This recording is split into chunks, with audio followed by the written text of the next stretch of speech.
Hello साथियों, नमस्कार। मैं विशांत ठाकुर अपने चैनल से आपका करता हूँ स्वागत और उम्मीद करता हूँ कि आप लोग अच्छे होंगे, मस्त होंगे। साथियों, यूपी बोर्ड के एक 6 नंबर के सवाल में हमारा सवाल एक काफी अच्छा सवाल लेके आए हैं। आपका हाइट एंड डिस्टेंस का सवाल है, काफी अच्छा सवाल है। और ये मान के चलिए कि आपका एनसीईआरटी का सवाल है। ये जो आपका सवाल 2023, 24 और 25 कंटिन्यू ये आपके यूपी बोर्ड के एग्जाम में पूछा गया है। और पॉसिबिलिटी ये भी है कि जो आने वाला 2026 का एग्जाम है, इस एग्जाम में भी आपका जो ये क्वेश्चन पूछा जाएगा। क्वेश्चन बड़ा आसान है, थोड़ा आसान से इसको हम लगाएंगे। क्वेश्चन है कि एक 80 मीटर चौड़ी सड़क के दोनों ओर समान लंबाई के दो खंभे लगे हुए हैं। इन दोनों खंभों के बीच के सड़क एक बिंदु के खंभों के शिखर का उन्नयन कोण है 60 डिग्री और 30 डिग्री है।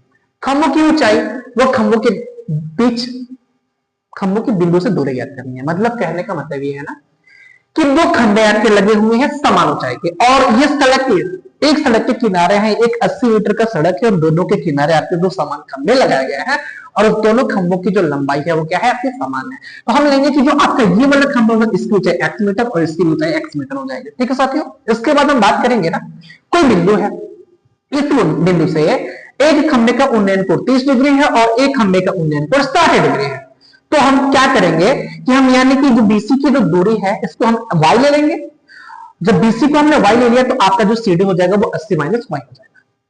तो साथियों आइए हम लगाते हैं दोनों के बीच बिंदुओं के बीच डिस्टेंस निकालते हैं और उसके साथ जो है दोनों की ऊंचाई निकालते हैं। तो साथियों सबसे पहले हम ये ध्यान रखेंगे, हम मानेंगे कि माना प्रत्येक खंभे की जो ऊंचाई है वो x मीटर है तथा सड़क के दोनों बिंदु से जो इसकी दूरी है ना, यानी कि यहां से इस पॉइंट की जो दूरी है y है और इस पॉइंट से इस पॉइंट की जो दूरी है वो 80 माइनस का y हो जाएगा। क्लियर है इतना? चलिए साथियों आगे हम बात करेंगे। हमको पता है कि हम इसमें जो है एक फॉर्मूला आपका आता है जिसका नाम होता है लाल बट्टा कक्का। क्या होता है?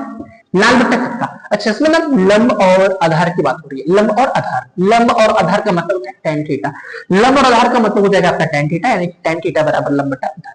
साथियों ये ध्यान देना है आपको कि त्रिभुज एबीसी में हम देखेंगे tan कितना होगा, tan त्रिभुज एबीसी आपका ये वाला त्रिभुज है, ये वाला आपका जो त्रिभुज है वो भी एबीसी है, इसमें थीटा की वैल्यू 60 है। तो tan 60 बराबर हो जाएगा AB by BC। AB by BC।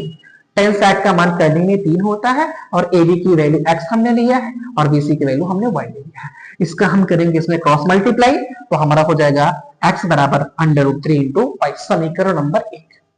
ठीक है साथियों, आगे हम बात करेंगे। अब क्या करेंगे, अब त्रिभुज CDE में यानी कि जो आपको बचा वाला त्रिभुज है ना, इस वाले त्रिभुज में भी देखेंगे कि थीटा के सामने का ये जो भुजा होता है इसको लंब कहते हैं। लंब कहने का मतलब कि लंब और आधार का रेशियो जो होता है वो tan थीटा होता है। लंब और आधार का रेशियो होता है आपका tan थीटा। तो हम लिखेंगे कि tan 30 बराबर ED बाई CD यानी लंब बटा आधार।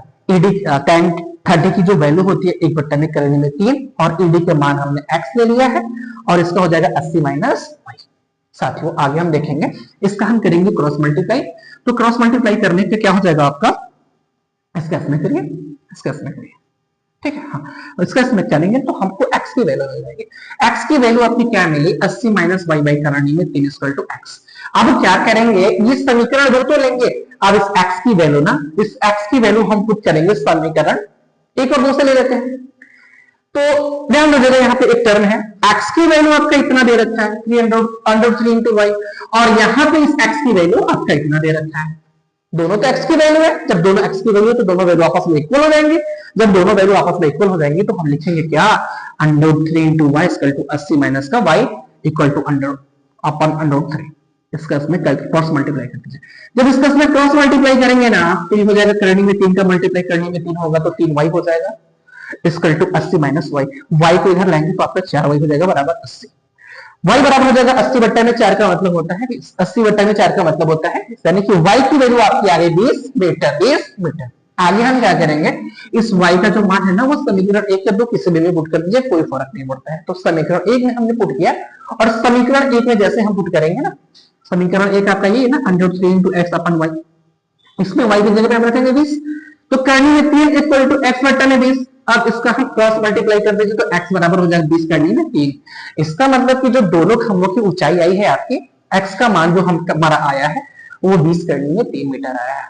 हम नीचे लिखेंगे कि प्रत्येक खंभे की जो ऊंचाई होगी, क्योंकि खंभे आपके समान ऊंचाई के हैं तो प्रत्येक खंबे की जो ऊंचाई है वो 20 सरणी में 3 मीटर है, और सी से डी की दूरी यानी y का जो मान है वो 20 मीटर है, और सी से डी की दूरी जो हमने 80 माइनस वाई लिया है, तो 80 में से y को घटाएंगे यानी कि 80 में से 20 को घटाएंगे तो हमारा जो है वो 60 मीटर आंसर आ जाएगा। यही आपका पूछा है। साथियों सवाल बहुत इंपॉर्टेंट है और ये सवाल पूछने के चांसेस बहुत ज्यादा है, क्योंकि आप देखोगे ना तो 23, 24 और 25 में कंटिन्यू पूछा गया, तो पॉसिबिलिटी ये बनती है कि 26 में आपका क्वेश्चन बनता है, और अगर क्वेश्चन आप लगाते हो तो आपके 6 नंबर पक्के हो जाते हैं। साथियों धन्यवाद।